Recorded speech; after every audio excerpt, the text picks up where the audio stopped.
Bonsoir à toutes et à tous. Merci pour être présents ce soir et pour ce nouveau webinaire IG Bank en collaboration avec mon collègue Joris, qui vous présentera aujourd'hui les perspectives pour les marchés financiers en 2021.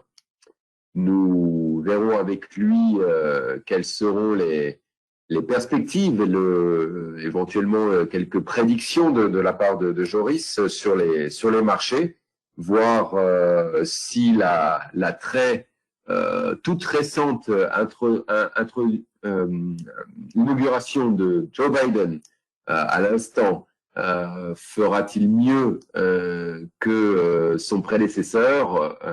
Nous verrons ça sur les marchés financiers. Et sans plus attendre, je vous ferai une petite présentation du groupe IG et en plus particulièrement d'IG Bank pour ceux qui ne connaissent pas ou peu notre établissement.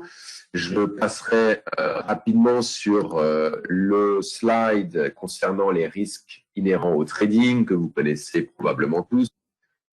Et nous allons voir ici IG avec l'expérience, les plus de 45 années d'expérience que nous possédons et présence au niveau international dans 14 pays, une grosse masse de clients actifs.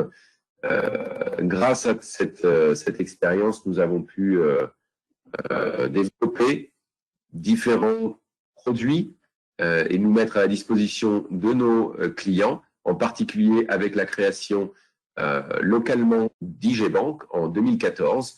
Je vous le rappelle que dans le groupe IG Bank a la particularité d'avoir une licence bancaire et donc être régulé par la FINMA. Nous avons deux bureaux maintenant chez IG Bank, un à Genève et l'autre à Zurich. Parallèlement au développement donc des bureaux dans différents endroits, nous essayons également de développer tous nos produits, l'accès à différents produits. On a à l'heure actuelle plus de 17 000 valeurs disponibles sur notre plateforme. Différentes plateformes sont accessibles, différentes plateformes de trading. Je vous rappelle, nous avons notre propre technologie, mais nous nous associons également avec des plateformes telles que MetaTrader 4 ou ProRealTime. Ce sont notamment grâce à ces choses-là et grâce à un service multilingue, un service éducationnel et l'excellence d'une banque suisse que nous enorgueillons d'être aujourd'hui considérés comme numéro 1 sur le trading CFD. Voilà pour la petite présentation d'IG Bank et d'IG Group d'une manière plus globale. Si vous avez malgré tout des questions concernant cette présentation, concernant notre groupe, n'hésitez pas à nous écrire. Vous verrez afficher sur votre écran les différents moyens de nous contacter.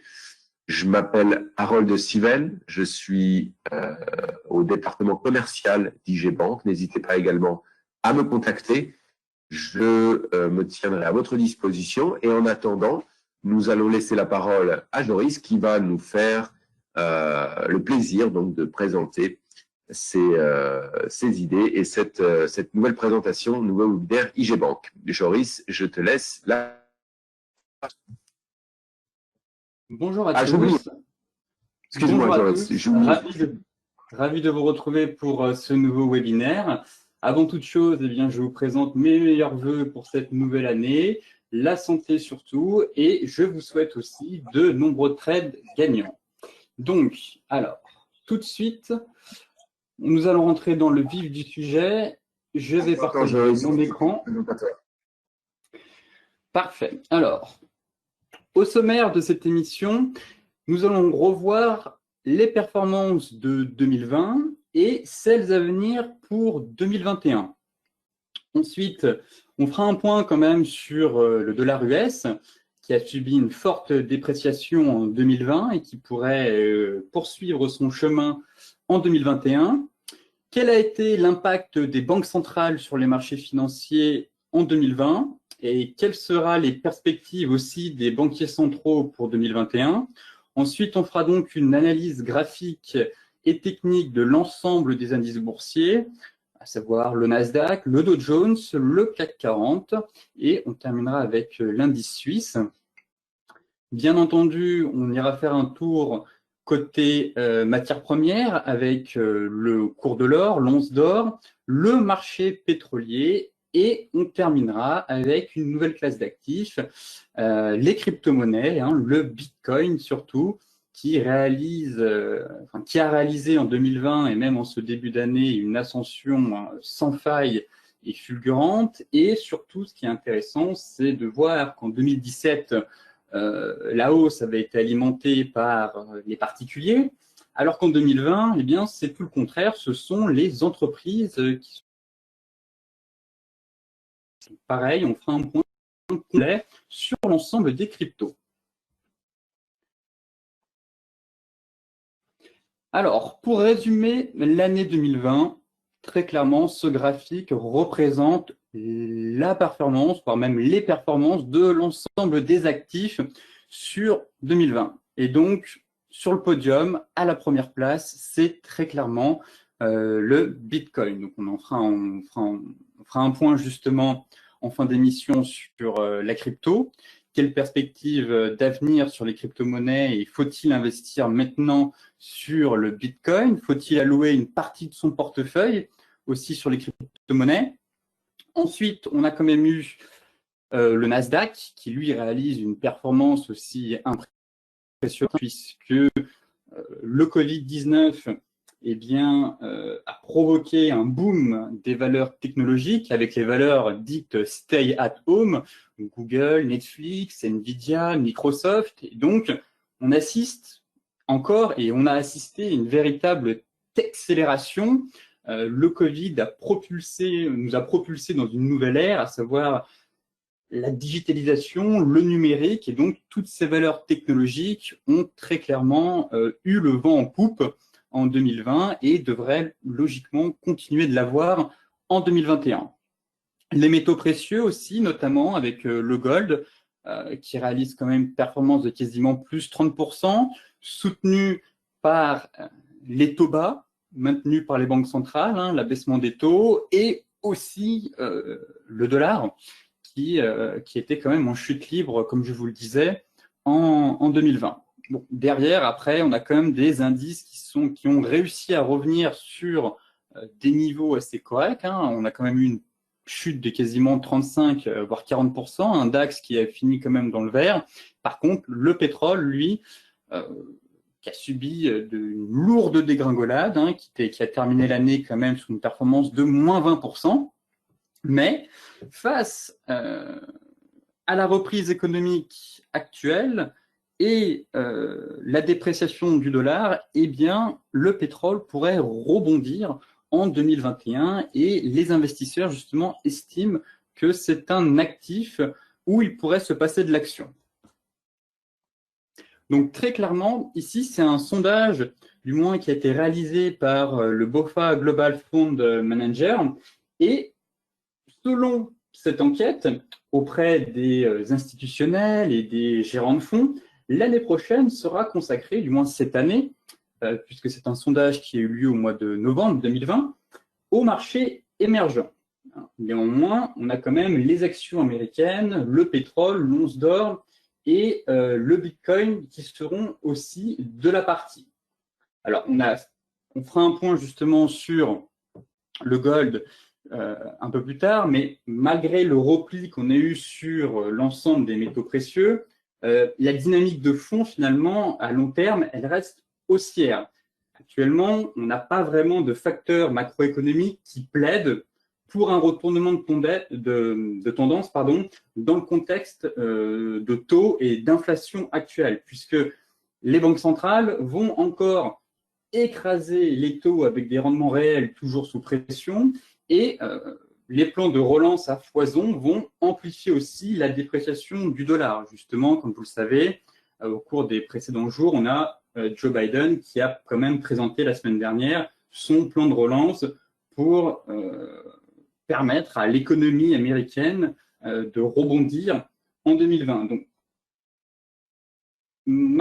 Donc, techniquement, du moins, ça devrait permettre de soutenir la tendance sur le cours de l'or. Toutefois, c'est vrai qu'on a quand même une remontée des taux actuellement qui fait que ça a fragilisé l'ensemble des métaux précieux, mais on fera le point juste après.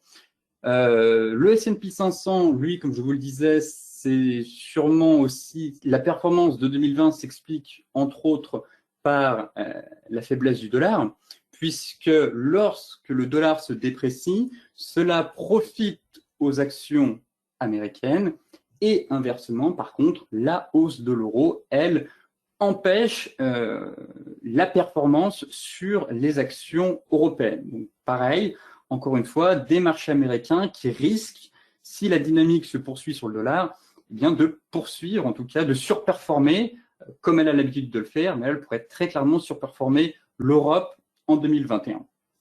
Et enfin, le BTC, pareil, hein, au cours du mois de décembre, on a quasiment, en seulement quelques semaines, on est passé de 20 000 $ à 40 000 $. On s'est envolé complètement. De nombreuses boîtes et sociétés se sont intéressées à la crypto et cela, justement, pourrait changer pas mal de choses dans le paysage financier. Et si vous voulez, il y a un point commun à l'ensemble de la performance de ces actifs, c'est le dollar. Vraiment, le dollar, ça va être le fer de lance en 2021, puisque la performance des actions américaines, le gold, les métaux précieux, mais aussi sur le Bitcoin, justement, hein, comme je vous le disais, on a des entreprises qui ont alloué une partie de leur trésorerie en BTC pour justement se protéger face à la dépréciation du dollar. Et effectivement, en 2020, on a quand même une dépréciation, une chute de quasiment 6,7% du dollar américain. Et graphiquement, et face à la masse monétaire qu'on a eue et qu'on devrait continuer d'avoir au cours des prochains mois et des prochaines semaines sur les marchés, notamment via la Fed ou via les différents plans de relance et plans budgétaires du gouvernement et du Parti démocrate, eh bien, tout porte à croire que le dollar risque encore de creuser ses pertes au cours des mois à venir.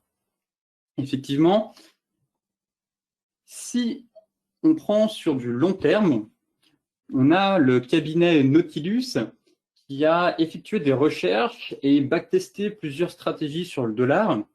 Et en fait, on se rend compte que le dollar est cyclique, comme beaucoup de marchés. Mais ce qui est intéressant de voir, c'est que sur cet actif, on a ce qu'on appelle des mégacycles. Et ces mégacycles durent 16 ans. Donc, un mégacycle, c'est avec une phase baissière et haussière. Donc, très clairement, selon Nautilus, le dollar pourrait enclencher, du moins serait même en train d'enclencher un cycle baissier.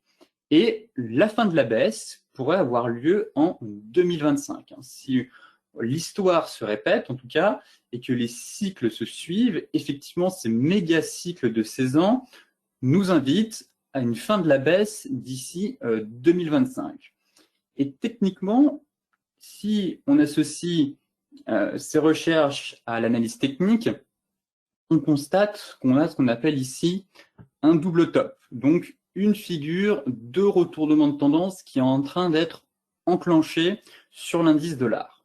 Derrière, si on affine justement, pour que ce soit un peu plus clair, on a très clairement ce risque. Vous voyez que le dollar est venu se poser sur cette fameuse zone de support juste ici, ce qu'on peut appeler une zone de polarité aux alentours de quasiment 89, 88,5 à peu près, et ça va être le pivot clé à surveiller cette année sur le dollar.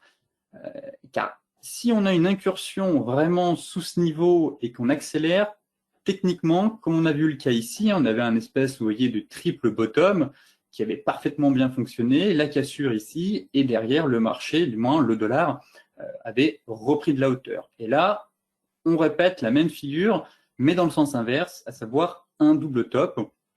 Et donc, on se trouve sur le fil du rasoir, hein. Le dollar se trouve aussi à la croisée des chemins. Et il faudra surveiller ce niveau, pour moi, qui est un niveau clé, un niveau majeur, aux alentours de 88, comme je vous le disais, aller entre 88 et 89. Et si ce niveau est amené à céder sous la pression vendeuse, alors, effectivement, on pourrait entamer ce fameux cycle que je vous parlais, baissier sur le dollar. Et donc, cela profiterait en tout cas au secteur pétrolier, au BTC et aux actions américaines une nouvelle fois. Bien entendu, l'envolée qu'on a eue sur l'ensemble des marchés, certes, le dollar, du moins la faiblesse du dollar a soutenu certains marchés, mais n'oublions pas que les banques centrales veillent au grain et que ce qu'elles ont fait en 2020, c'est du jamais vu. Ici, c'est le bilan de la Fed, de la BOJ et de la BCE.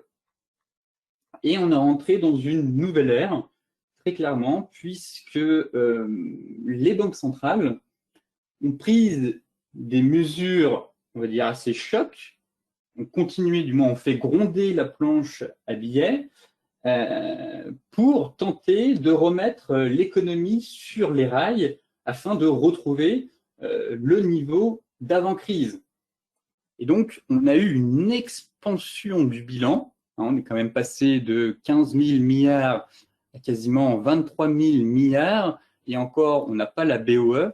Le graphique juste après, ce sera les prévisions du bilan du G4. Donc, c'est la Fed, la BOJ, la Banque Centrale Européenne et la Bank of England. Et très clairement, sans ce soutien monétaire, bien entendu, les marchés ne seraient pas sur les niveaux actuels de valorisation. Alors, peut-être que le Nasdaq aurait surperformé, mais là, on a quand même une hausse qui est verticale. On a un Dow Jones, un S&P qui, en pleine crise historique, a réussi à tutoyer et même revenu sur ses niveaux historiques. Un CAC 40 qui est un peu à la traîne, pareil pour l'indice suisse, mais quand même, après une chute de quasiment entre 40% sur l'ensemble des marchés boursiers, des indices boursiers en tout cas, on a eu ce qu'on appelle une belle remontada, et notamment grâce aux banques centrales qui ont injecté des liquidités à foison. Et si on prend du recul, effectivement, à côté, la crise de 2008, c'est ridicule par rapport à 2020. On avait un bilan qui était aux alentours de 4 000. Bon, on est passé à 8 000, à peine 8 000. Et là, à côté, on est passé de 15 000 à quasiment 25 000. Donc, si on rajoute la BOE, on a eu quand même, les banques centrales ont fait tapis, puisqu'elles ont injecté 10 000 milliards de liquidités pour soutenir les marchés financiers. Donc, en parallèle, ce qui explique aussi la faiblesse du dollar actuellement. Donc, concernant 2021,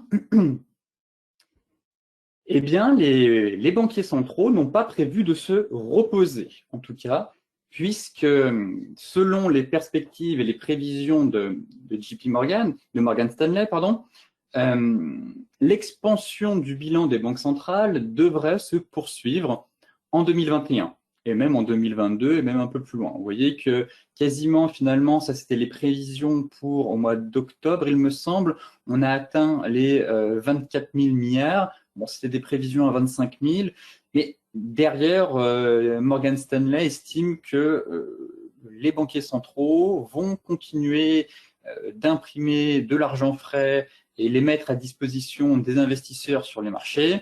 Et donc, encore une fois, on pourrait, vous voyez, avoir une expansion du bilan de quasiment 3 000 milliards. C'est pas rien, c'est beaucoup. Et on pourrait avoir encore 1 000 milliards de plus en 2022. Donc, encore une fois, très important de garder à l'esprit que, comme je vous le disais, nous sommes entrés dans une nouvelle ère. Les politiques monétaires ultra accommodantes soutiennent en quelque sorte de manière artificielle l'ensemble du système financier. Et donc, il ne faudrait pas que cela s'arrête trop rapidement, car les marchés risqueraient de ne pas apprécier le retrait des banques centrales, étant donné qu'ils ont été dopés depuis de nombreuses années aux injections de liquidités. Si demain, on a ouvert les vannes et qu'on décide de fermer le robinet, ça pourrait créer quelques secousses. Pour l'instant, l'ensemble des banquiers centraux se sont mis d'accord pour rester présents, maintenir les marchés à flot, et ils vont tenter de se retirer petit à petit, mais attention, hein, étant donné que maintenant on a créé une forme d'addiction à ces hélicoptères monnaie qu'on a pu avoir aux États-Unis avec l'envoi de chèques, les liquidités illimitées, si on retire tout ça, le marché risque de ne pas apprécier, et c'est dans ces moments-là qu'on pourrait avoir des accidents par la suite au cours des prochains mois. Derrière l'effet des liquidités sur les marchés, eh bien, ce graphique parle de lui-même. L'euphorie est palpable puisque la capitalisation boursière mondiale a dépassé la barre des 100 000 milliards de dollars. Donc, pareil, hein, si on prend du recul, ici c'était avant Covid, on était à 80 000 milliards et on est tombé aux alentours de 60 000 milliards. Et en seulement quelques mois, eh bien, on a repris quasiment 50 000 milliards en seulement quelques mois. C'est du jamais vu dans l'histoire, si on peut appeler ça un rebond. En tout cas, c'est le rebond et la hausse la plus puissante de l'histoire des marchés boursiers. Hein, en 2009, quand les marchés, suite à la crise des subprimes, ont chuté, vous voyez qu'on a atteint le palier aux alentours des 30 000 milliards et qu'il a fallu presque 10 ans pour reconquérir le fameux niveau des 80 milliards. Donc, prendre 50 milliards, il a fallu 10 ans. Là, il a fallu 6 mois, à peine.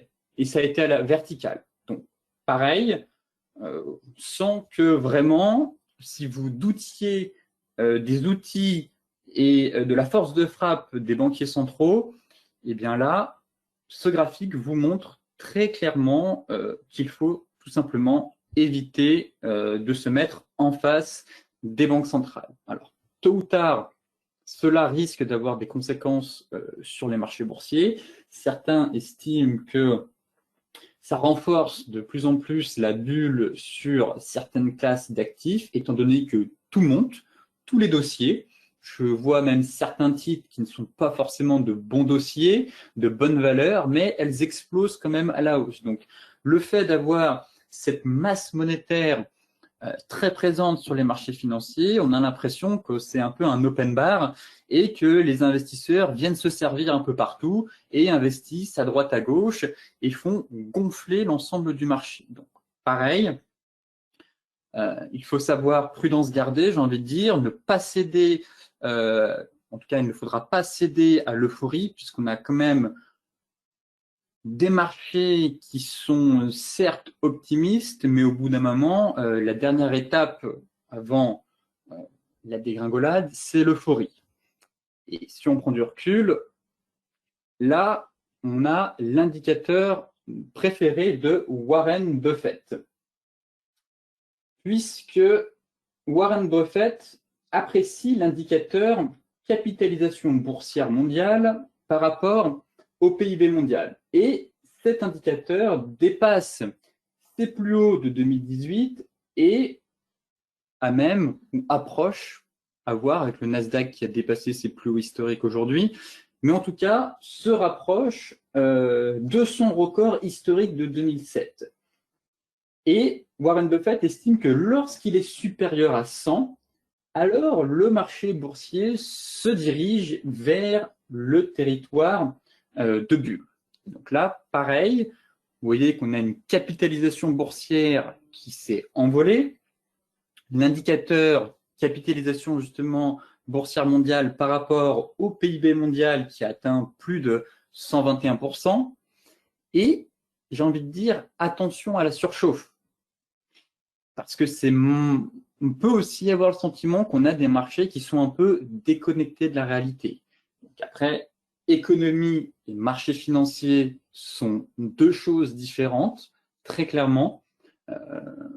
On a des marchés qui évoluent sur des plus hauts historiques. Pourtant, on a un taux de chômage aux US qui est toujours aux alentours de 6,7%. Le chômage a même augmenté le mois précédent. Et on a toujours des destructions d'emplois assez conséquentes aux États-Unis. Et pour autant, les marchés financiers s'en moquent, j'ai envie de dire, puisqu'ils évoluent, eux, sur des niveaux records. Et en raison de divers facteurs macroéconomiques, eh bien, les valorisations des valeurs technologiques sont à des niveaux historiquement élevés par rapport à leurs bénéfices. Si on prend un exemple tout simple, c'est sûrement Tesla qui, à l'heure actuelle, se paye, il me semble, aux alentours de plus de 1000 fois ses bénéfices. Donc, est-ce que Tesla est une bulle ou est-ce que Elon Musk est un génie qui va révolutionner le monde? En tout cas, pareil, beaucoup estiment que certains titres, certaines valeurs commencent à y voir des valorisations un peu trop élevées et qu'on pourrait entrer dans un territoire de bulle. Mais tout porte à croire que les nouvelles mesures de soutien et les plans de relance eh bien, vont encore tendre l'élastique. Puisque certes, on a une hausse impressionnante, mais la masse monétaire qu'on a eue aussi, comme je vous le disais, 10 000 milliards versés sur les marchés financiers, eh bien, on pourrait très bien monter à 130, voire 140. Mais attention, les excès engendrent des excès. Généralement, une correction s'en suivra. On est sur des niveaux très hauts. Toutefois, pour le moment, le marché est plutôt complaisant, mais prudence, étant donné que malgré la masse monétaire, on pourrait très bien monter, comme je vous le disais, à 130, voire 140, mais au bout d'un moment, l'élastique risque de s'entendre et tout simplement, les marchés pourraient manquer de carburant et on pourrait arriver à un stade un peu de surchauffe. Donc, je n'exclus pas très clairement des accidents de parcours pour l'année à venir. Encore une fois, ici, c'est l'indice MSCI iWorld par rapport à la liquidité mondiale et nouveau record historique aussi qu'on a eu la semaine dernière, il me semble cette semaine aussi, sur cet indice de référence mondiale. Et on constate en fait que les liquidités, elles aussi, elles ont marqué un pic historique. Donc ici, vous avez en jaune l'évolution de l'indice MSCI World et en blanc les liquidités.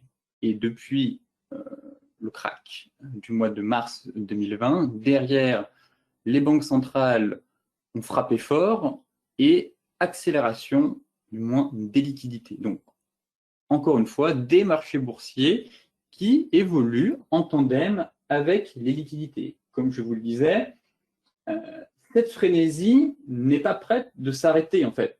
Il est désormais en quelque sorte difficile d'imaginer qu'on va ôter le pain de la bouche aux opérateurs, on va leur enlever ces liquidités puisque, comme je vous le disais, même Janet Yellen a encore parlé hier pour dire qu'il était nécessaire de soutenir les marchés financiers. Donc, pas mal de monde, en tout cas, dans les banquiers centraux, les gouvernements, les États, veillent au grain, comme je vous le disais, pour éviter d'avoir à subir une nouvelle dégringolade de l'ensemble des marchés. Attention à ne pas monter trop vite, comme c'est le cas actuellement ici. Je préfère avoir des marchés qui évoluent selon la théorie de Dow avec des plus hauts et des plus bas de plus en plus haut, ce qu'on appelle une tendance saine. Par contre, une tendance à la verticale ici sans aucun repli, c'est une hausse parabolique et généralement, les hausses paraboliques se terminent jamais bien. Justement, le Nasdaq en est la preuve, comme l'indique ce titre, puisqu'il défie en quelque sorte les lois de la gravité. Alors, oui, on a eu cette fameuse accélération, comme je vous le disais, à savoir des opérateurs qui ont parié sur les valeurs technologiques, estimant qu'elles sortiraient par le haut de cette crise, et finalement, ce fut le cas. Quand on regarde les résultats, par ailleurs, au passage, on a eu le résultat de Netflix. Là, on voit que l'action Netflix, aujourd'hui, il me semble, prend entre 13 ou plus 15%. Donc, les Fangman ou les GAFAM, Microsoft, Netflix, Nvidia, Google, eh bien, sont sortis par le haut de cette crise. Et derrière, ont montré que les bénéfices étaient au rendez-vous. Amazon, Apple, qui doit aussi publier la semaine prochaine. Mais attention à cette hausse quand même. C'est le même constat en fait que sur l'indice MSCI World. Certains me demandent si l'actuelle hausse du Nasdaq n'est pas déconnectée de la réalité. Alors j'ai envie de dire oui et non. C'est vrai que quand on voit certaines valeurs du style Tesla qui s'est littéralement envolée, des niveaux de valorisation assez élevés, mais ce qu'il faut comprendre aujourd'hui, c'est que le Covid a propulsé ces valeurs, a en fait accéléré la digitalisation et le numérique, et qu'on a le sentiment que les investisseurs, on dit que la bourse est dans l'anticipation, et qu'elle se projette généralement à 6 à 12 mois, mais là, quand on regarde le Nasdaq, on a l'impression que les investisseurs se sont projetés à 5 ou 10 ans. Puisqu'il faut se dire que Amazon n'est pas un simple site de e-commerce. Google n'est pas un simple moteur de recherche. Tesla n'est pas un fabricant de voitures. Netflix, pareil, c'est une plateforme de streaming, mais c'est bien plus que ça. Microsoft n'est pas un simple fournisseur de logiciels. Derrière, on a beaucoup plus, que ce soit Amazon, Apple, qui a décidé de se lancer même en 2025 dans les voitures électriques, Amazon qui produit ses propres séries. Donc, sentiment en fait que on accélère fort et vite et que les investisseurs se ruent sur ces valeurs technologiques qui finalement semblent inébranlables tout simplement, qui résistent parfaitement à la crise et que malgré des États paralysés pendant plusieurs mois, elles affichent des bénéfices absolument hallucinants.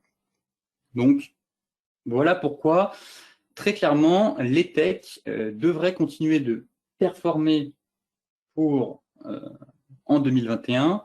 Toutefois, cette hausse fait penser à la hausse de 2000 où on commençait, pareil, à avoir des valorisations assez extrêmes. Pareil, cette hausse à la verticale, si vous regardez en données mensuelles ce graphique, on a une hausse quasiment à la verticale. Ici, on a une phase de stabilisation dans un triangle, on fera le point juste après, mais c'est des marchés qui montent à la verticale, on n'a aucun repli sur le Nasdaq. Donc, tôt ou tard, les arbres ne montent pas jusqu'au ciel, très clairement. On peut continuer à monter jusqu'à 14 000, voire 15 000, que sais-je, mais tôt ou tard, on aura une correction assez violente, je pense, sur le Nasdaq, puisque cette hausse est intenable et aussi inconcevable sur le long terme. C'est une hausse parabolique, et justement, j'ai prévu une slide juste après, un peu plus loin, pour évoquer un peu le fonctionnement et les étapes des hausses paraboliques et comment elles évoluent et comment elles se terminent généralement juste après. Si on fait un point graphiquement sur le Nasdaq, effectivement, toutes les personnes qui se positionnent et achètent tous les replis du Nasdaq actuellement, eh bien, c'est une stratégie qui fonctionne à 100%. Là, les résultats de Netflix aujourd'hui ont propulsé le Nasdaq à des nouveaux records historiques. Et pour ma part, j'estime que le Nasdaq pourrait encore grimper pour aller chercher au moins les 13 700 points, voire 14 000 points. On avait cette fameuse consolidation dans un triangle ici symétrique, et si on reporte l'objectif théorique, on obtient encore 13 700 points. Donc, il y a encore de la place à moyen court terme pour aller chercher encore 5%. En plus, les nouvelles sont plutôt bonnes actuellement. Alors certes, l'épidémie et les vaccins fragilisent de temps en temps les marchés, mais les espoirs autour de la reprise, les plans de relance et la saison des résultats actuellement propulsent le Nasdaq, puisqu'on a débuté la semaine dernière avec les bancaires qui ont sorti des résultats plutôt corrects. Et aujourd'hui, c'était Netflix, la première à publier ses résultats et les résultats sont excellents. La semaine prochaine, on aura Apple, Amazon. Et donc, si ces valeurs suivent le même mouvement, on peut s'attendre encore à une accélération et aller chercher justement l'objectif de ce fameux triangle qui sera aux alentours de 13 000 points. Par contre, au bout d'un moment, ça risque de coincer. On est quand même, je dirais, pas encore au stade d'euphorie. Il faudrait que ça monte à la verticale. Et si effectivement, au cours des prochains jours, on commence à monter à la verticale, attention, ça commencera à devenir euphorique. Et donc là, c'est le moment où il faut être prudent, qu'il ne faut pas tomber dans certains pièges, qu'on dit ne pas céder au syndrome du FOMO, hein, Fear of Missing Out, hein, la peur de rater quelque chose. Le marché sera là demain.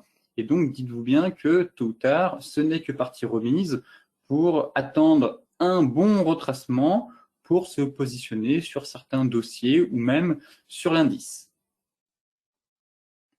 Concernant le Dow Jones, même constat, hein, on est dans une belle dynamique haussière depuis le rebond de fin mars. Un objectif qui, lui, a quasiment été atteint après les élections et les annonces suite au vaccin. Donc, effectivement, les investisseurs commencent en tout cas à entrevoir la lumière au bout du tunnel. L'horizon, lui, semble s'éclaircir. Et pour l'instant, les acheteurs gardent la main. Donc, pas d'inquiétude. On évolue dans un magnifique canal haussier. On n'est pas dans une hausse aussi verticale que celle du Nasdaq. Donc là, on est plutôt dans une tendance assez saine sur le Dow Jones. Pareil, là, on commence à se stabiliser. On consolide dans un range à l'approche des résultats qui sera, du moins la saison des résultats des sociétés, qui va être le prochain catalyseur sur les marchés. Donc, on attendait les espoirs autour du vaccin, c'est fait, le plan de relance, la prise de pouvoir par Joe Biden. Maintenant, le prochain catalyseur, ça va être la saison des résultats. Et après ça, par contre, on n'a plus grand-chose, donc attention. On pourrait peut-être manquer de carburant. En tout cas, à court terme, pour l'instant, j'estime que le marché est haussier. Toujours pas de signaux baissiers, consolidation dans un range, et pour moi, je commencerai à m'intéresser à des signaux vendeurs à l'approche de la borne haute. C'est un niveau technique qui me paraît pertinent. À chaque fois, il a quand même plutôt bien fonctionné à l'approche d'un signal technique. Mais là, étant donné que, à première vue, d'après les premiers résultats des sociétés, eh bien, c'est plutôt encourageant. Effectivement, si les grosses boîtes comme Apple, Microsoft, et qui composent justement l'indice Dow Jones, pareil, publient des résultats plutôt satisfaisants, eh bien, on pourrait très facilement aller rallier cette borne haute. Par contre, derrière, commencer à chercher des signaux vendeurs pour avoir un repli. Je n'exclus pas aussi, à mon avis, on pourrait avoir des marchés tumultueux, dans le sens où on pourrait très bien perdre 5 voire 10%, et on a quand même un indice qui a laissé d'énormes gaps derrière lui. Donc effectivement, si on devait avoir une grosse correction de marché pour venir chercher la borne de base de ce triangle, je surveillerais ce fameux gap qu'on a eu juste ici, qui pour moi va être un gap à surveiller en 2021, car effectivement, en cas d'accident, ce sera un niveau à aller chercher. J'ai mesuré à peu près, ça correspond à une perte d'environ 8-10%. En 2018, on a eu des chutes de 10%. En 2019, on a eu une chute de quasiment 20%. En 2020, on a connu 40%. Donc, malgré la confiance des investisseurs dans les outils qu'utilisent les banques centrales, comme je vous le disais, si elles commencent à se retirer des marchés, on n'est pas à l'abri d'avoir un accident. Et donc, une chute de 10% ne me paraît pas aberrante, en tout cas. Et au contraire, ce serait même plutôt quelque chose de sain et légitime après cette hausse quasiment sans faille depuis le mois de novembre. Donc, je ne parle pas forcément d'une chute d'un coup de moins 10, mais voilà, commencer à dégringoler doucement, puis peut-être venir prendre appui sur la borne basse pour inscrire ensuite et repartir vers de nouveaux plus hauts. Goldman Sachs estime que le S&P 500 pourrait atteindre, si je ne dis pas de bêtises, 4300 points. C'est la prévision de Goldman Sachs sur le S&P 500. Donc, comme je vous le disais, on pourrait avoir des dégringolades, quelques corrections, mais bon, après, Goldman Sachs a la fâcheuse habitude d'être un peu une girouette dans ses prévisions de marché. Mais en tout cas, face aux conditions actuelles, la fameuse banque prévoit un S&P 500 aux alentours de 4300 points pour la fin de l'année 2021. C'est sa prévision de 2022, mais bon, là, on n'y est pas encore, ce serait 4600 points. Concernant le CAC, alors le CAC, plusieurs théories se rencontrent et se confrontent. Celle du drapeau ou celle du canal haussier, qui pourrait driver les prix pour les semaines à venir, à savoir si cette fameuse consolidation qu'on a eue ici durant plusieurs semaines, était-ce un canal baissier ou un drapeau. Dans le cas du canal baissier, effectivement, l'objectif théorique, lui, a été atteint. Bon, on l'a même dépassé. Par contre, certains analystes estiment qu'on pourrait aussi avoir ce fameux drapeau. Et que l'indice a les capacités, même s'il sous-performe, de retourner sur ses plus hauts historiques. Certains estiment que la cible à moyen terme, voire à long terme, sur le CAC 40 serait tout simplement d'aller chercher les 6100 points. Donc, à surveiller. Pour l'instant, théorie de dos, on suit, il faut suivre le flux. Certes, on a l'impression qu'on a des marchés qui sont un peu hauts, mais les signaux vendeurs ne sont toujours pas en place. On est dans des plus hauts et des plus bas de plus en plus hauts, donc une dynamique haussière selon la théorie de dos. Et là, ce que je vais surveiller moi actuellement à court terme, c'est que ici, en données 4 heures, on a ce qu'on appelle une consolidation dans un drapeau. On a aussi la formation, alors là on ne le voit pas très bien puisque je suis en données journalières, mais d'une épaule tête-épaule. Donc là, ça va être très intéressant de suivre ce qui va se passer au cours des prochains jours, car ça va nous permettre d'avoir un peu plus de visibilité sur la direction future des prix. Et donc effectivement, si cette consolidation au sein d'un drapeau s'effectue, du moins la sortie s'effectue par le haut, alors si on reporte le mât, effectivement, le prochain palier à aller chercher, selon moi, serait les 5008. Hein, ce gros niveau de prix qui est juste ici. Après, on a quand même eu un beau gap de rupture. Le Dow Jones, lui, est venu le combler. Ah mince, dommage, je n'ai pas l'historique passé. Mais en tout cas, ce gap de rupture qu'on a eu sur l'ensemble des indices boursiers, sur le DAX, sur le Nasdaq, sur le S&P, sur le Dow Jones, il a été comblé. Sauf sur le CAC 40. Mais le CAC 40, c'est quand même l'indice qui sous-performe le plus. Donc, pareil, gardez bien en tête que si vous estimez que les marchés vont monter et qu'au contraire, les mesures prises par les gouvernements, les plans de relance vont continuer de soutenir cette tendance, donc dirigez-vous vers l'indice qui surperforme, à savoir le S&P 500 ou le Nasdaq. En revanche, si vous estimez qu'au contraire, les marchés sont peut-être montés un peu haut, un peu vite et qu'on commence à devenir euphorique, et que vous avez plutôt un biais baissier et que vous avez envie de vendre le marché, de shorter le marché, dans ce cas-là, on se dirige vers l'indice le plus faible. On ne shorte pas l'indice le plus fort et on n'achète pas l'indice le plus faible. Inversement.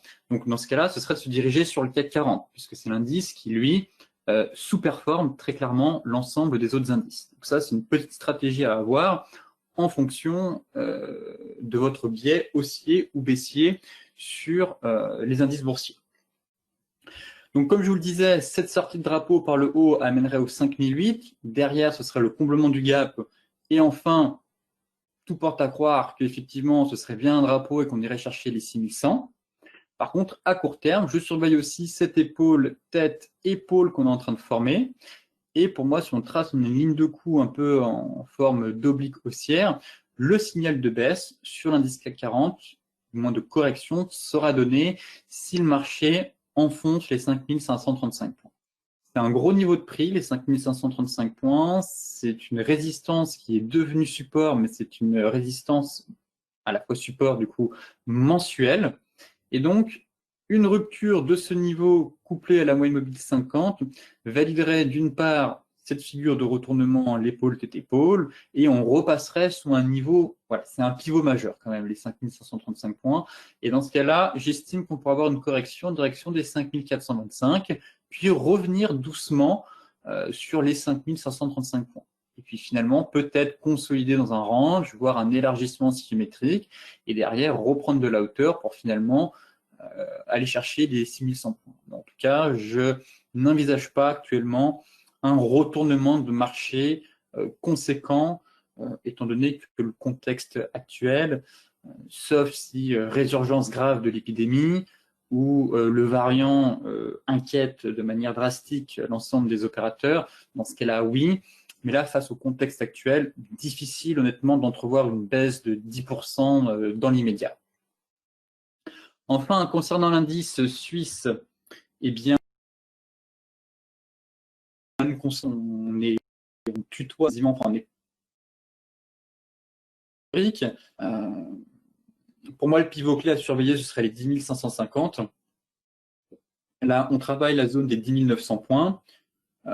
Mais bon, la tendance reste haussière. On avait un espèce de range. Certains y verraient même, vous voyez ici, un espèce de V-bottom, un peu aussi une tasse avec anse un peu, bon, un peu larvée. Hein. Normalement, elle est un peu plus arrondie que ça, mais bon, V-bottom ou tasse avec anse ici. Mais pareil, le pivot clé sur le SMI 20, enfin l'indice suisse, ce serait les 10 550 points. Donc, pareil, une correction de marché sur les 10 550 points, eh bien, permettrait de se repositionner dans le sens du flux pour aller chercher une nouvelle fois les 10 900 et les 11 270. En tout cas, si la tendance perdure sur l'ensemble des indices, bon, à court terme, une correction est quand même nécessaire, mais en cas de correction, un support à mettre à profit, ce serait les 10 550. C'est une magnifique zone de polarité.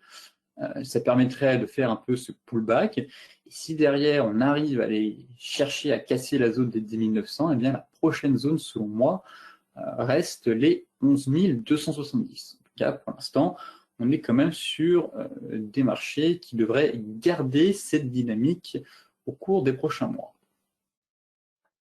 Maintenant, on va s'intéresser aux matières premières avec le gold. Et ici, ce qu'il va falloir surveiller sur le gold, c'est le 10 ans. C'est le 10 ans et c'est le dollar. Donc ici, c'est le graphique du 10 ans US retraité de l'inflation inversé, hein, c'est un graphique inversé. Et le gold fait ce qu'il a toujours fait en fait. Le gold fait du gold, à savoir, il évolue à l'inverse du 10 ans US. Donc, quand les taux baissent, ça profite au gold, vous le voyez ici. Et depuis le mois d'août, eh bien, les taux remontent doucement et le gold, de ce fait, bat de l'aile. Donc, pareil, ça va être un élément de marché à surveiller, puisque ce qui drive le gold et même le pétrole, mais l'ensemble, l'argent silver aussi, l'argent métal, pardon, eh bien, ce sont les taux 10 ans et le dollar. Donc, mais je dirais que les taux sont principalement l'élément le plus important. On a quand même eu une dépréciation du dollar depuis pas mal de temps et enfin, l'euro a continué de monter en tout cas depuis le mois d'août, mais pour autant, le gold, lui, a eu du mal à reprendre de la hauteur. Au contraire, on est venu faire un record historique, on est quasiment venu taper les 1800. Mais ce qui va m'intéresser, moi surtout, à long terme, c'est cette figure chartiste sur l'once d'or. Je reste quand même haussier pour l'instant sur l'or. On a eu un contexte difficile entre l'annonce des vaccins. Donc là, on a eu la remontée des taux depuis, si vous allez voir le 10 ans US par exemple, on a quand même une remontée des taux, une remontée du 10 ans US qui est quand même impressionnante depuis le mois de novembre, depuis le mois d'août. Et l'effet vaccin, hein, les annonces des vaccins, derrière, forcément, on se dirige vers les actifs risqués. Peu de raisons de détenir de l'or. On a envie, comme je vous le disais, hein, de voir la lumière au bout du tunnel, et donc les opérateurs délaissent les valeurs refuges comme le franc suisse et se dirigent vers les actifs plus risqués comme les actions. Deux éléments graphiques qui m'intéressent quand même sur ce chart, ça va être d'une part la formation en sous-coupe. C'est une figure de long terme, généralement, ce qui fut le cas ici. Elle a débuté en 2012 et vous voyez qu'ici on a une formation de sous-coupe et que finalement on est venu faire notre pullback sur l'espèce de ligne de coup qu'on a juste ici, aux alentours des 1800 $. Donc pour l'instant, j'estime qu'à long terme, on est dans une tendance, si vous voulez, primaire qui est haussière, mais la tendance secondaire, elle, est baissière. Effectivement, si on regarde le graphe en daily, on est clairement dans une dynamique baissière. Mais ce qui est important, c'est la tendance primaire. Et elle, la tendance primaire, depuis 2019, eh bien, on est pareil sur des plus hauts et des plus bas de plus en plus haut. Pour l'instant, tant qu'on ne repasse pas sous les 1790, voire 1750 $, j'estime que l'once d'or pourrait avoir de beaux jours devant lui, en tout cas. Ce qui va m'intéresser surtout, c'est de me dire qu'effectivement ici, on a peut-être cette fameuse sous-coupe, qu'on est venu faire un pullback avec une prise d'appui sur cette zone de support, vous voyez ici, qui faisait office de résistance aux alentours de 1800. Pour le moment, on est venu la tester une fois, deux fois avec la moyenne mobile 50 périodes qui arrive en soutien. Hein. Ici, ça avait permis aussi au prix de rebondir à chaque fois. Donc, on est vraiment sur un gros pivot clé qu'il va falloir surveiller. Et en parallèle de ça, on a aussi un drapeau. On consolide depuis pas mal de temps dans un fameux bull flag. Et donc, on a eu une fausse sortie ici, d'où l'intérêt vraiment de se mettre en hebdomadaire pour filtrer, éviter ce bruit de marché. Donc, on a eu une première tentative ici, finalement, hop, réintégration. Et là, depuis le début de la semaine, on commence à faire une belle bougie flux. Donc, pareil, c'est quelque chose que je vais surveiller, qu'il va falloir surveiller, car en fait, il faut aller là où l'action se passe, tout simplement sur les marchés. Ça ne sert à rien d'aller sur le marché pétrolier quand il ne se passe absolument rien. Ce fut le cas durant pas mal de mois. Pareil sur le Forex. Retenez bien une chose, il faut être et aller là où se passe l'action. Aller là, en gros, il faut suivre l'argent, là où les investisseurs vont. Donc pareil, il faudra suivre cette sortie de bull flag qu'on a un peu sur l'once d'or, car selon moi, si les perspectives restent accommodantes, que les taux restent écrasés aussi par les banquiers centraux et que le scénario que j'ai évoqué en début d'émission sur le dollar se confirme, eh bien, on pourrait reprendre des couleurs sur l'once d'or et retourner vers les plus historiques, voire même aller bien plus haut. Pour ma part, j'ai mesuré l'objectif de ce drapeau, ce serait un objectif aux alentours de 2300 $ pour l'once d'or. Et si, pareil, on mesure l'objectif de cette sous-coupe, c'est 2500 $. Certains analystes de Société Générale, encore une fois Goldman Sachs, il me semble Citi, envisagent eux 2800 voire 3000 $ pour le cours de l'or. Bon, pour ma part, j'aime être un peu plus terre à terre et avoir des objectifs techniques qui sont généralement pertinents. Et effectivement, là, si le scénario se confirme, comme je vous le disais, dans un premier temps, ce serait 1, les 1960, 2, les plus hauts historiques, 3, l'objectif théorique à 2300 $, et 4, enfin, plus si affinité, j'ai envie de dire, dans ce cas-là, ce serait d'aller chercher les 2500 $. Par contre, j'estime que ce scénario sera invalidé si ce support cède sous la pression vendeuse. Et que là, si on repasse sous les 1750, attention, on aurait vraiment une dynamique qui commencerait à se dégrader et finalement ne serait plus dans un drapeau, mais on partirait dans un canal baissier et donc la tendance primaire ne serait plus haussière et on passerait dans une tendance primaire baissière. Donc là, pareil, à surveiller au cours des prochains jours, voire même prochaines semaines, il pourrait se passer quelque chose d'intéressant sur l'once d'or. Concernant le pétrole, maintenant, eh bien, les investisseurs continuent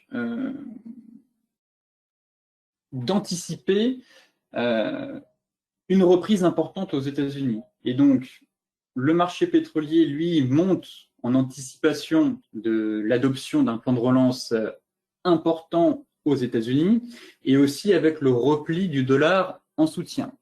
Toutefois, selon les dernières prévisions de l'OPEP, justement, la demande en 2021 devrait chuter. Donc là, on avait la demande en 2020, on a quand même eu un sacré choc de la demande, hein.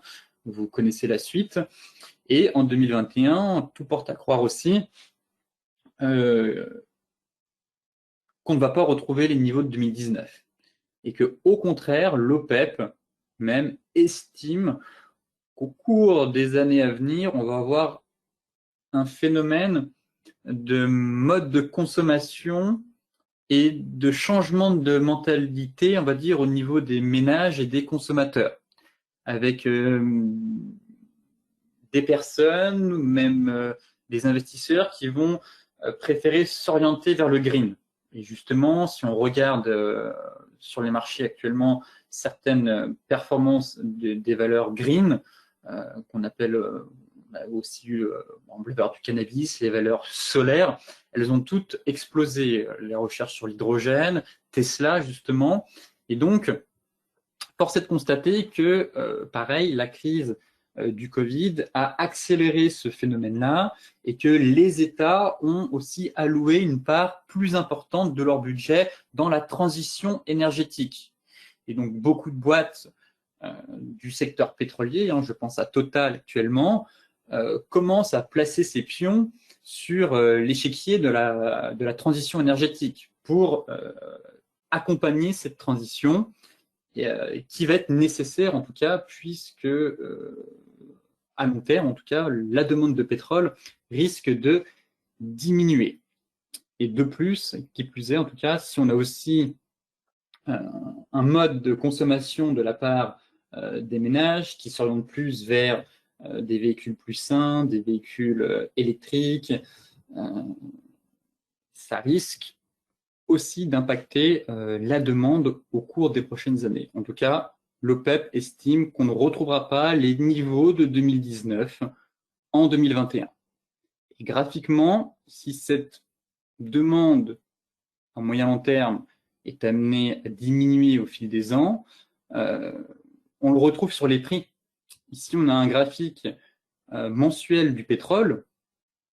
Donc oui, on a eu fort rebond, là c'est sur le WTI, donc on a eu un fort rebond du WTI. Comme je vous le disais, le dollar en soutien aussi, la reprise économique forte des États-Unis permet au marché pétrolier de reprendre des couleurs et même de reprendre pas mal de hauteur, mais sur le long terme, c'est baissier. Vous voyez que là, on est dans une théorie baissière, hein, on a une belle oblique baissière. En 2018, en plus haut, on est monté quasiment vers les 70 $, 71 $. En 2019, finalement, on a eu un sacré range entre 65 et 53 $. Bon, en 2020, on est même allé en territoire négatif.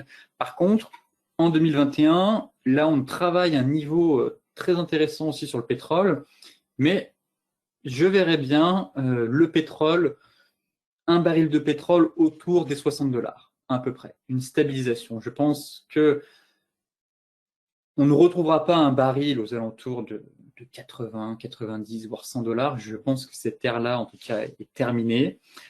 Bien au contraire, surtout si on a une accélération vers la transition énergétique qui est plus importante, qui s'accélère de la part de l'ensemble des acteurs du marché.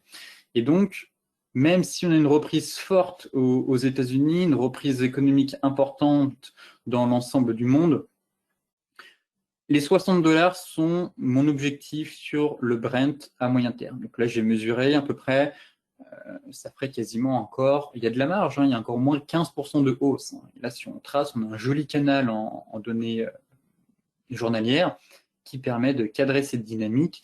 Et donc, pour l'instant, aucun signal baissier sur le secteur pétrolier. Au contraire, hein, comme je vous le disais en introduction, les investisseurs parient même sur le pétrole pour 2020. Donc, le pétrole enregistre une baisse de quasiment 20% en 2020, donc il pourrait rattraper son retard si la reprise est au rendez-vous. Et la croissance, bien entendu, dans ce cas-là, ce serait d'aller chercher cette oblique de long terme pour venir, en tout cas, avoir un pétrole aux alentours des 60. Mais difficile, honnêtement, d'entrevoir un baril plus haut, enfin, au mieux 70 $, mais j'ai vraiment du mal à me dire que le baril peut monter aux alentours de 80, même retourner sur les 100 $. Personnellement, je n'y crois absolument pas. Voilà pourquoi je trouve que cette oblique est pertinente et qu'elle permettrait, voilà, au prix de venir travailler cette oblique avant, pourquoi pas, de consolider encore une fois dans un range ou de venir se stabiliser. Je verrais bien un baril de pétrole autour de 60, 55 $ pour 2021. Enfin, pour terminer, les crypto-monnaies, le Bitcoin qui a explosé au mois de décembre, qui a quasiment doublé. Cette hausse s'est construite à travers une configuration parabolique des prix.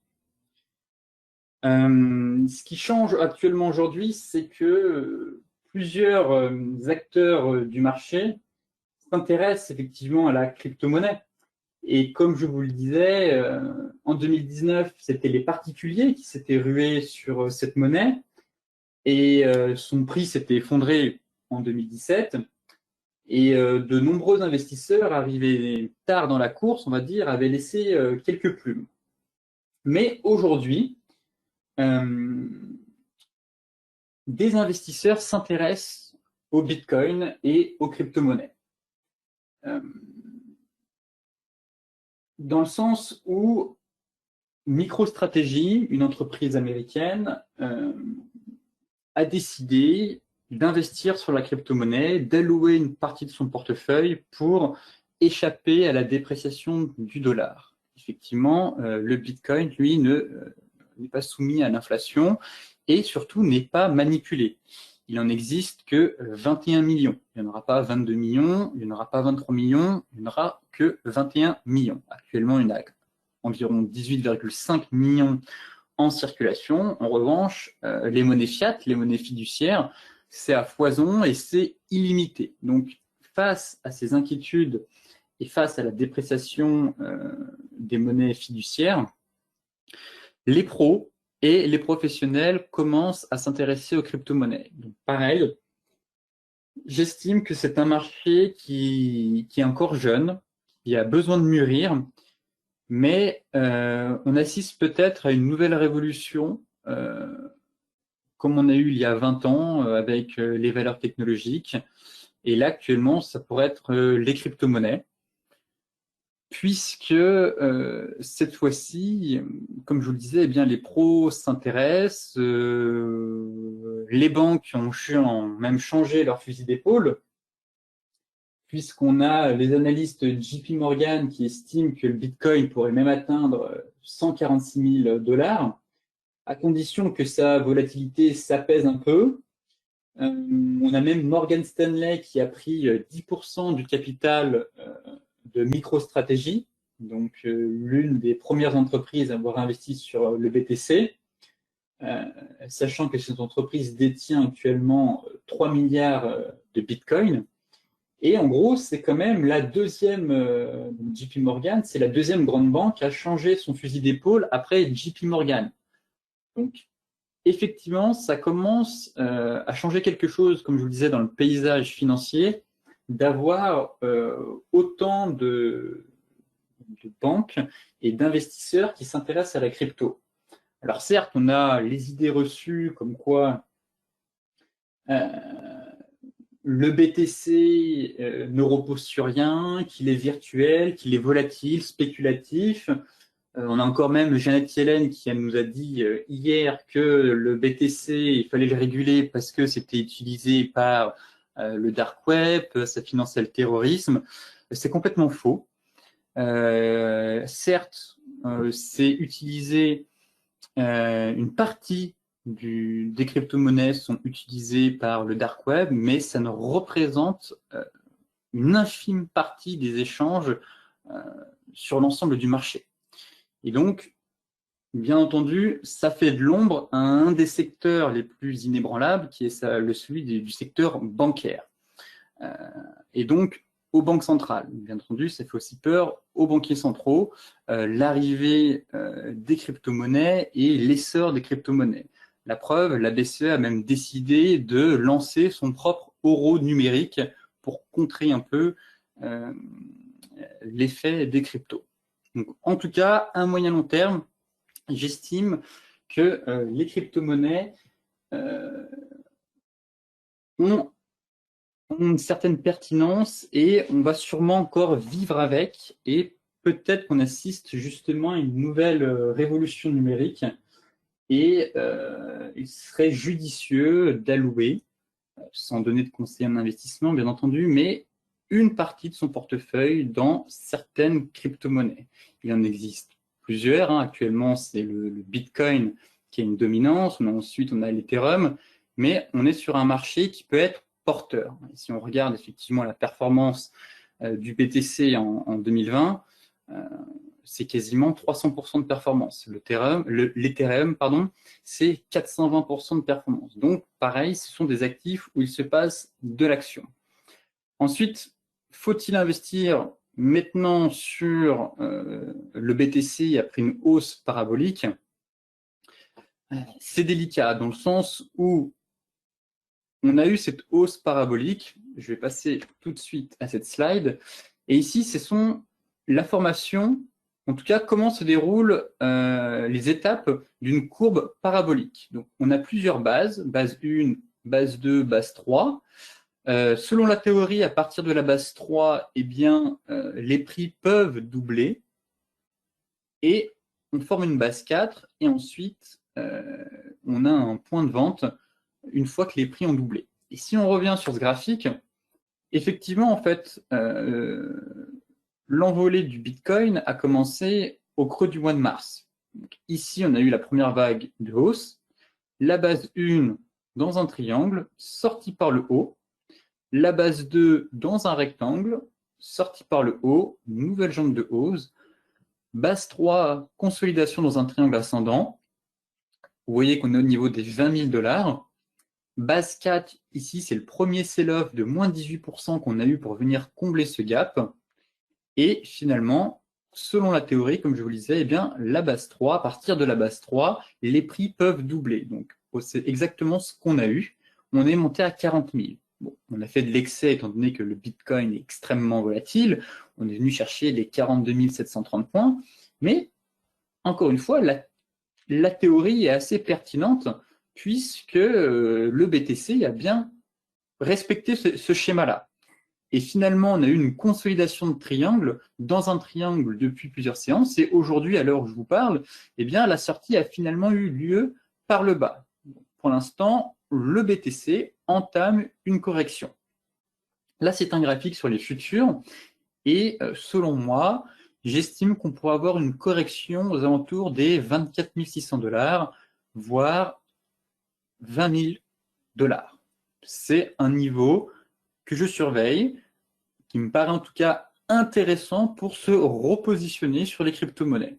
Tout simplement car ce sont des gaps. Et sur les futurs, sur le BTC, les gaps sont toujours refermés. Et là, on a vraiment eu des gaps de rupture et des gaps de continuation énormes qui ont laissé un énorme trou de cotation.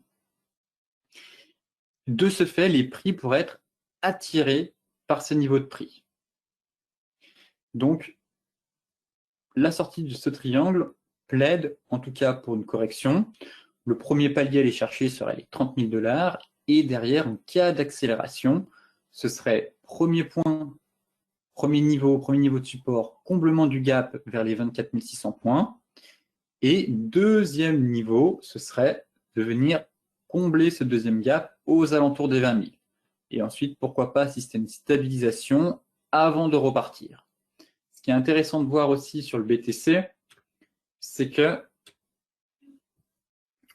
on a une configuration récurrente des prix. En analyse technique, on dit souvent que l'histoire se répète. Et ici, donc là, le graphique n'est pas forcément un jour puisqu'on est actuellement aux alentours de 30 000. Et ce qui m'intéresse, c'est le passé. Et on se rend compte en fait que le BTC évolue un peu comme sur le gold, comme je vous l'expliquais. Vous voyez ces formes de soucoupes qui se mettent en place. Et à chaque fois qu'on a un break des anciens plus hauts, on a une forte accélération. Et ce, depuis la création du BTC. Ici, hop, cassure des anciens plus hauts, énorme accélération. On consolide, c'est à l'échelle bien sûr logarithmique, mais vous voyez qu'on répète à chaque fois cette même configuration.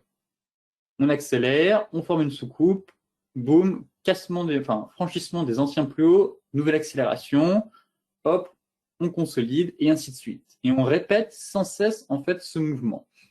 Et là, le fait d'avoir vu la cassure des anciens plus hauts laisse à penser que en fait, on pourrait avoir un pullback, comme ce fut le cas ici. Vous voyez, on est monté, on ne voit pas très bien parce qu'il y a les deux cercles, mais en 2017, et encore, vous voyez que la grosse hausse de 2017, ce n'était qu'un début. Donc, voilà pourquoi certains estiment aussi que le BTC pourra atteindre 80 000 voire 100 000 $, car effectivement, si c'est uniquement ici le début de la hausse, il y a encore pas mal de marge si on répète en tout cas ce processus. Mais par contre, la hausse était tellement parabolique et à la fois dans une situation extrême de surachat qu'au bout d'un moment, le marché a besoin de respirer.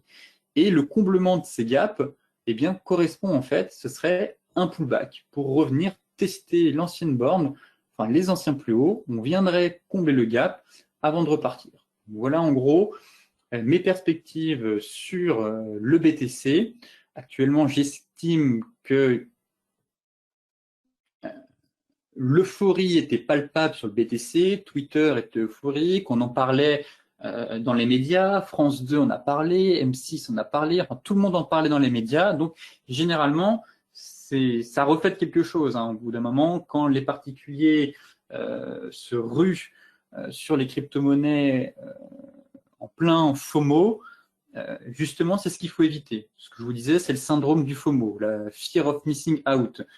Personne ne s'est intéressé au Bitcoin quand il était ici aux alentours de 4 000 $. Par contre, tout le monde va en acheter maintenant quand il est à 40 000. Donc, évitez de tomber dans certains pièges. J'estime que vous êtes des investisseurs avisés et que, au contraire, vous avez conscience de ces schémas qui se reproduisent souvent, de ces schémas d'alerte, à savoir l'engouement, les particuliers qui rentrent à la fin, l'engouement des médias, tout le monde en parle. Si vous faites une recherche sur le BTC, sur Google, dans Google Trends, vous voyez qu'on est sur des plus hauts aussi. Donc, il y a un certain engouement qui, généralement, se manifeste derrière par un signal de vente, et ce qui est actuellement le cas en ce moment. Toutefois, à long terme, j'estime que les crypto-monnaies vont continuer de défier les attentes et les sceptiques, et laissant ainsi tous les autres actifs dans son sillage, et que les crypto-monnaies risquent de bouleverser la sphère financière dans les prochaines années. Donc en gros, pour résumer, ce sont des actifs risqués, mais vous pouvez allouer une petite partie de votre portefeuille dans cet actif, car cela peut se révéler, en tout cas, être une opportunité de diversification, surtout en appliquant la méthode de l'investissement programmé, qui est la méthode DCA, à savoir Dollar Cost Averaging, donc savoir investir graduellement, petit à petit, dès qu'à chaque fois, si on le prend sur le long terme, c'est quand même un domaine porteur. et donc ne pas forcément investir tout d'un coup, mais partiellement sur des replis et se laisser porter et voir derrière, en tout cas laisser ce marché mûrir, surtout si les professionnels commencent à investir dessus. Écoutez, pour conclure ce webinaire, cette émission, si vous devez retenir certaines règles, eh bien, ce serait de ne pas se mettre en face des banques centrales. Comme j'ai pu vous le présenter durant cette émission à travers différents graphiques, vous avez vous aussi constaté la puissance de feu qu'avaient les banquiers centraux. Et donc, évitons de se mettre en face. Certains disent « don't fight the Fed ». Et effectivement, pour l'instant, il faut se positionner dans le sens du flux. Et donc, tant qu'on aura des banquiers centraux très présents, ça risque d'être compliqué d'avoir une grosse correction.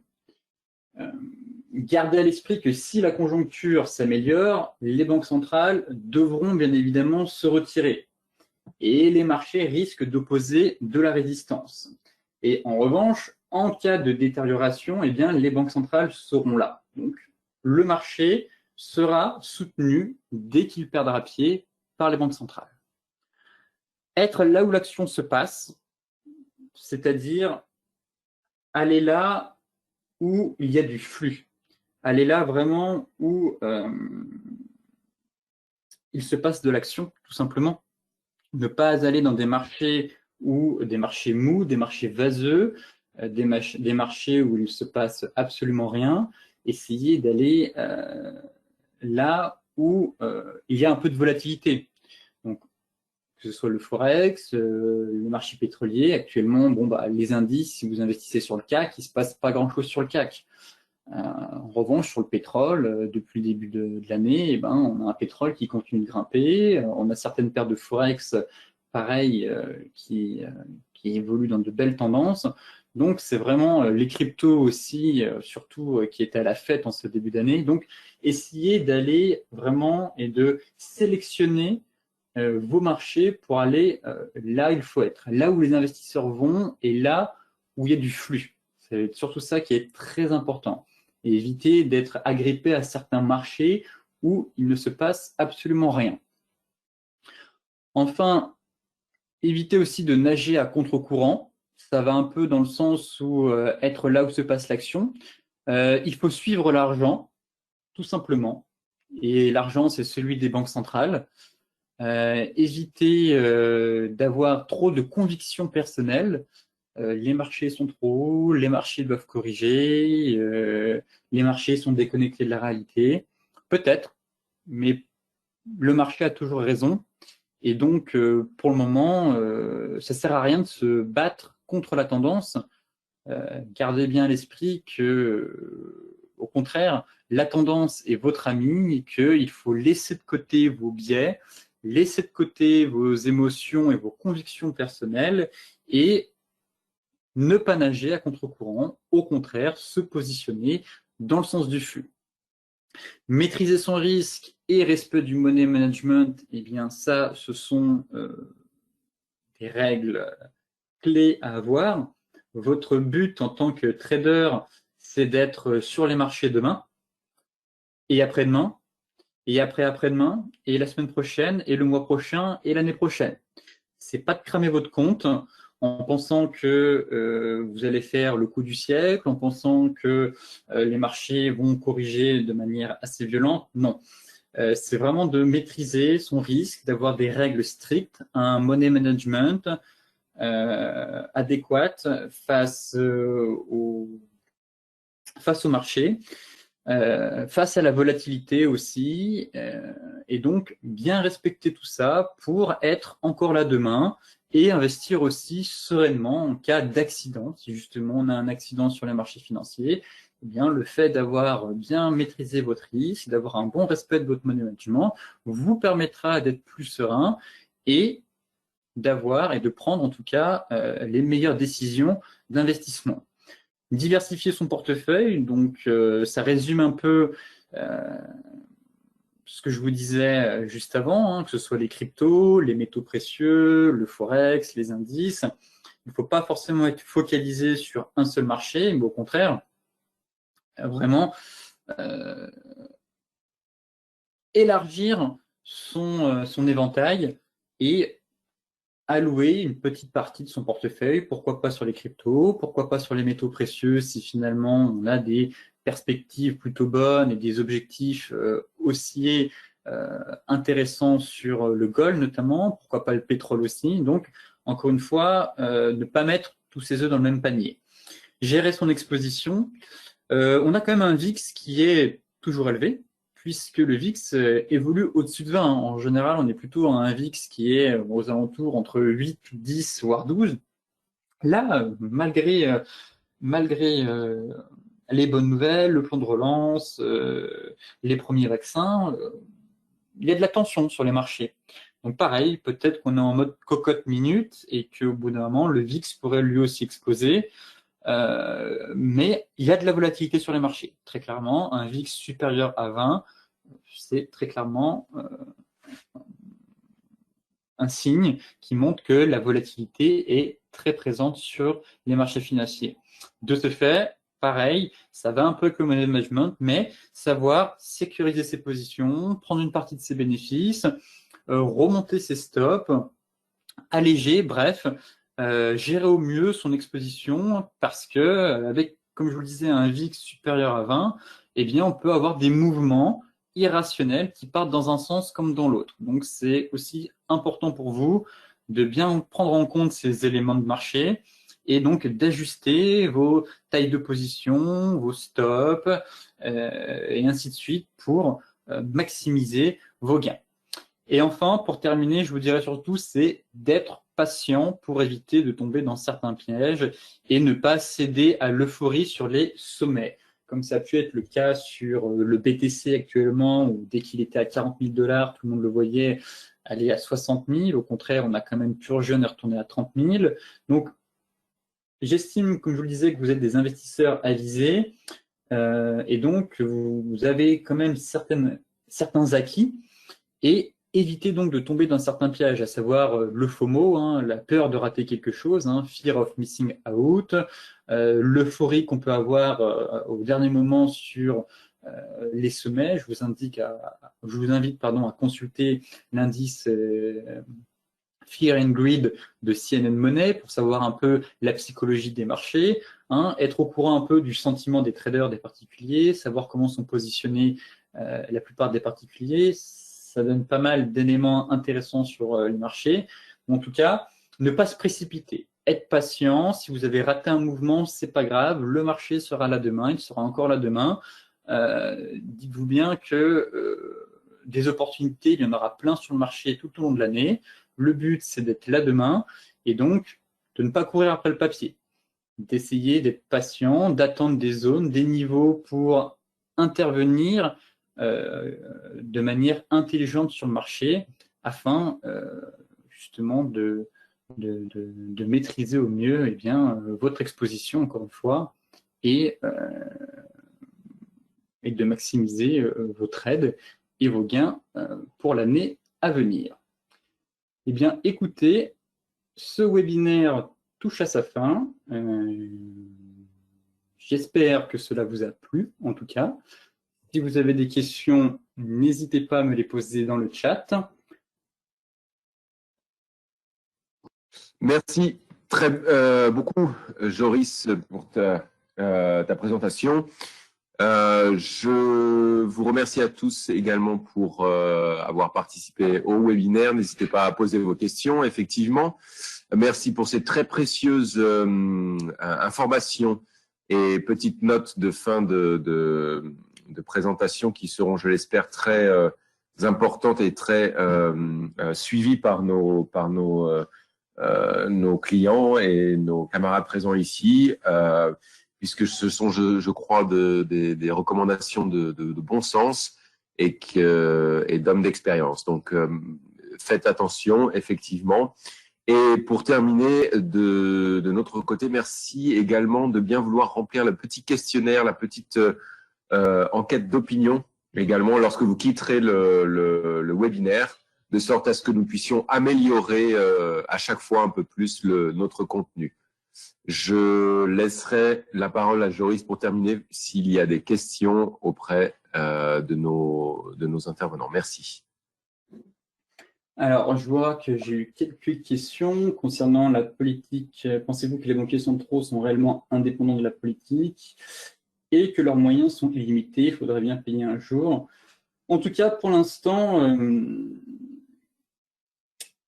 les banquiers centraux sont censés être indépendants, mais ce n'est plus le cas depuis 2009. On s'en est bien rendu compte.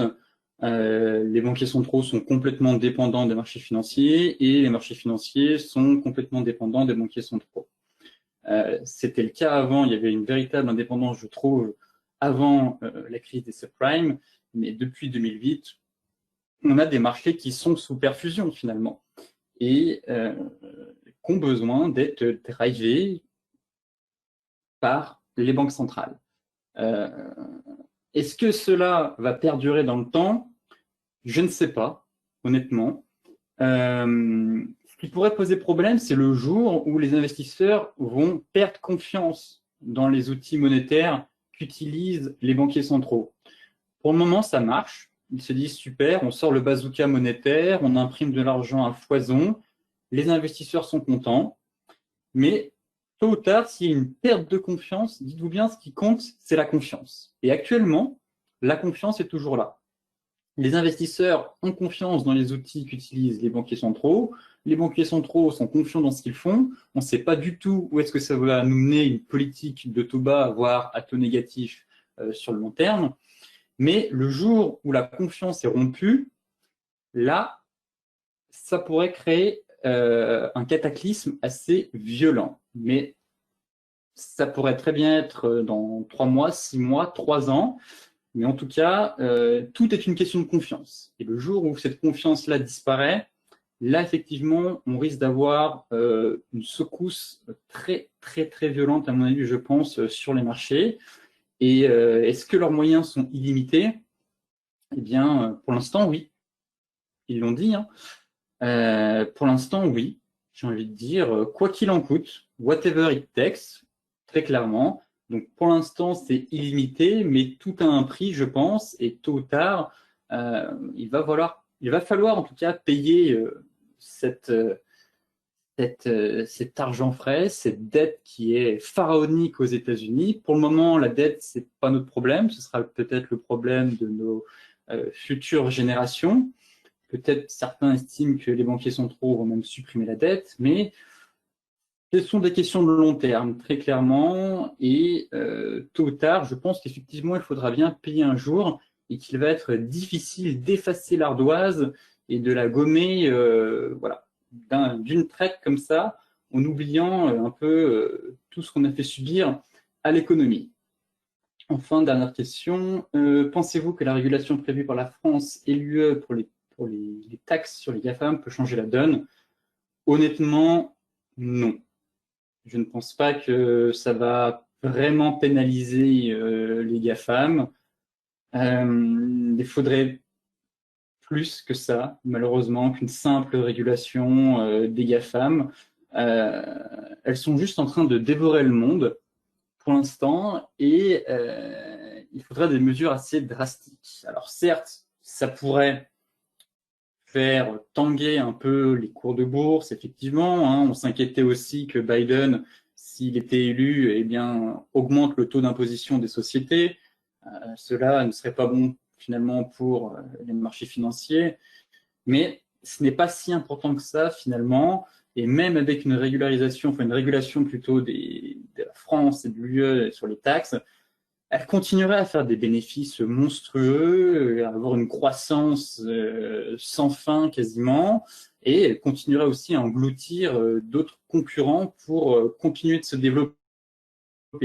Donc, c'est pas ça, en tout cas, qui ça peut effectivement freiner le développement des GAFAM, ça peut leur mettre quelques bâtons dans les roues, mais c'est pas ça vraiment qui va changer la donne, je pense, à long terme. en forme de demander si les briefings des marchés vont-ils reprendre. Oui, malheureusement, j'ai dû marquer une courte pause.